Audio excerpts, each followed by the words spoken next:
हमारा अगला pseudo code algorithm होगा जिसमें हमें दो स्मृति स्थान है, उनके अंदर जो मूल्य है उन्हें अदल बदल करना है।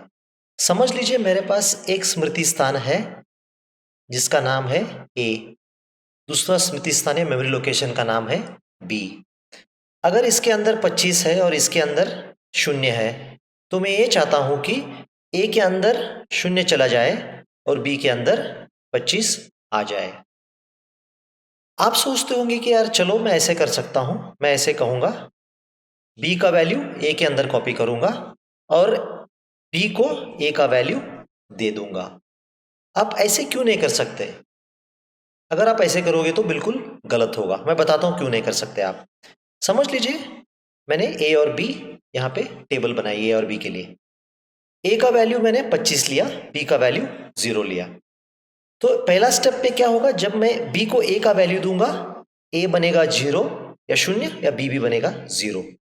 अभी आप ऐसे करने से ए का वैल्यू आपने खो दिया।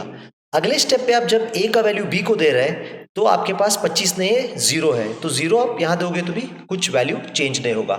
तो इस कारण अभी प्रॉब्लम क्या होगा, ऐसे लॉजिक आप यूज नहीं कर सकते। अगर आपको दो स्मृति स्थान के मूल्य बदलना है तो आपको एक तीसरा स्मृति स्थान यानी टेम्प वेरिएबल यूज करना पड़ेगा। तो आप पहला क्या करोगे, ए का वैल्यू जो है या ए का मूल्य को टेम्प के अंदर एक कॉपी बना के रखोगे। आप कहोगे टेम्प ए का वैल्यू ले लेगा। इसके बाद मैं क्या करूंगा, अभी ए का कॉपी एक कहीं रखा है, मैंने एक कॉपी बना के रखा है, तब मैं क्या कर सकता हूं, ए को बी का वैल्यू दे सकता हूं और अभी बी को ए का वैल्यू नहीं दूंगा, टेम्प का वैल्यू दे दूंगा। इस तरह से दो स्मृति स्थान या दो मेमोरी लोकेशन में जो वैल्यूज है वो एक्सचेंज किया जा सकते हैं। तो पहले हम जैसे कि हर बार कर रहे हैं, पहले सूडो कोड देख लेंगे, उसके बाद हम हमारा एल्गोरिथम भी देख सकते हैं। तो हम क्या कहेंगे, पहले हम दो वेरिएबल लेंगे जिनका नाम है ए बी और तीसरा वेरिएबल होगा टेम्प। तो यहां कह रहा हूं मैं, तो take variables A B and temp. अगला कदम मुझे ये होगा, मुझे ए और बी के वैल्यूज पढ़ने होंगे, ए और बी मेमोरी लोकेशन के अंदर। तब मैं क्या कहूंगा, अगला स्टेप मेरा ये होगा, रीड वैल्यूज इनटू ए कॉमा बी। तो दोनों स्मृति स्थान या मेमोरी लोकेशन में वैल्यूज चले जाएंगे। पहला स्टेप क्या करूंगा, मैं ए का वैल्यू टेम्प के अंदर कॉपी करूंगा, ठीक है, सॉरी ए का वैल्यू ने या ए का कंटेंट मैं टेम्प में अंदर कॉपी करूंगा। तो मैं क्या कहूंगा, copy A content to temp, मतलब ए के अंदर जो नंबर है उसे टेम्प में कॉपी कर दीजिए। उसका अगला स्टेप, फोर्थ स्टेप ये होगा, जो बी का वैल्यू है उसको ए में कॉपी कर दीजिए आप। जैसे यहां था बी का वैल्यू ए के अंदर कॉपी हो रहा है, ठीक है, कॉपी बी कंटेंट टू ए, मतलब कंटेंट मतलब उसके अंदर मूल्य जो है वो ए में कॉपी हो रहा है। अगला स्टेप होगा, टेम्प का कंटेंट जो है या टेम्प के अंदर जो मूल्य है वो बी में चला जाएगा। तो ऐसा लिखूंगा मैं, copy temp content to B. आखिर में मुझे क्या करना पड़ेगा, ए और बी की वैल्यू दिखाना पड़ेगा। तो मैं अभी ये कहूंगा, display the value of A comma B. तो ए और बी के अंदर जो मूल्य है वो स्क्रीन पे दिखाई देंगे। तो अगर हमें मुझे इसका एल्गोरिथम बनाना है तो काफी स्टेप्स ऐसे ही होंगे। सिर्फ एल्गोरिथम में पहला स्टेप होगा स्टार्ट, या हर एल्गोरिथम का सबसे पहला स्टेप होता है स्टार्ट।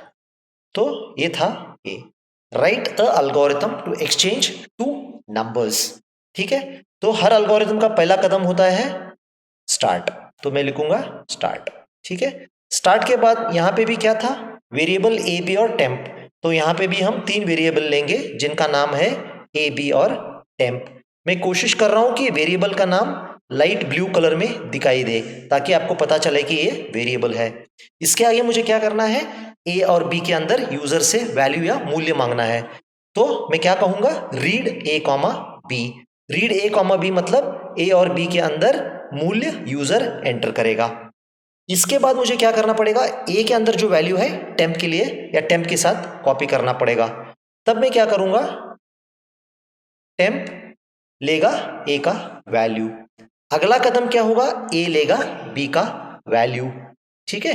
ये थर्ड स्टेप का पार्ट ही है, इसे फोर्थ स्टेप भी किया जा सकता है लेकिन मैंने थर्ड स्टेप का पार्ट ही किया है। ए का वैल्यू बी से बी का वैल्यू ए में चला जाएगा। अगला स्टेप होगा जो टेम्प के अंदर वैल्यू था जो ए में स्टोर था वो बी के अंदर चला जाएगा, ठीक है। और लास्ट स्टेप क्या होगा, मेरा एक्सचेंज होने के बाद ए और बी के रिजल्ट प्रिंट कर दूंगा और फाइनली रिजल्ट डिस्प्ले कर दूंगा।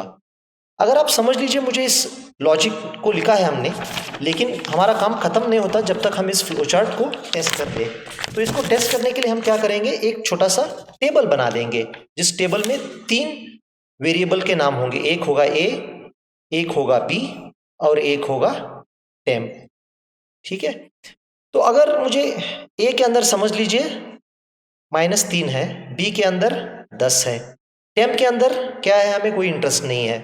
तो अगला स्टेप पे मैं क्या कर रहा हूँ, रीड ए बी, मतलब मैंने 3 और -3 और 10 ए और बी के अंदर पढ़ लिया।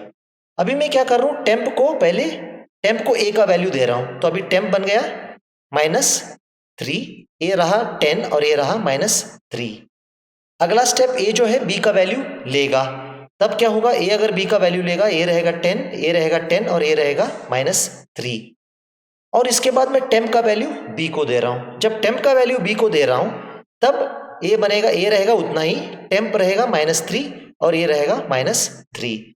इसके बाद में जब आफ्टर एक्सचेंज लिखूंगा तो ऐसे मैसेज आएगा, आफ्टर एक्सचेंज कुछ नहीं, ए का वैल्यू है 10 और बी का वैल्यू होगा -3।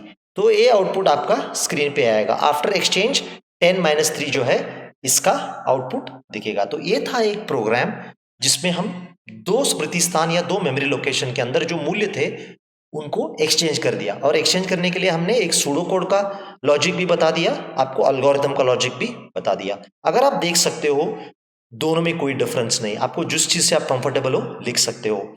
मैं थोड़ा एल्गोरिथम को पर्सनली प्रेफर करता हूं क्योंकि ये काफी प्रोग्राम की नजदीक चली जाती है। तो अगर इसको कन्वर्ट करना है प्रोग्राम तो आपको बहुत कम समय लगेगा और लगभग स्टेप्स यही लिखने पड़ेंगे, सिर्फ एक सेमीकोलन, फुल स्टॉप या कॉमा जो भी है वो लिखना पड़ेगा। तो ये था हमारा दूसरा सूडो कोड कम एल्गोरिथम।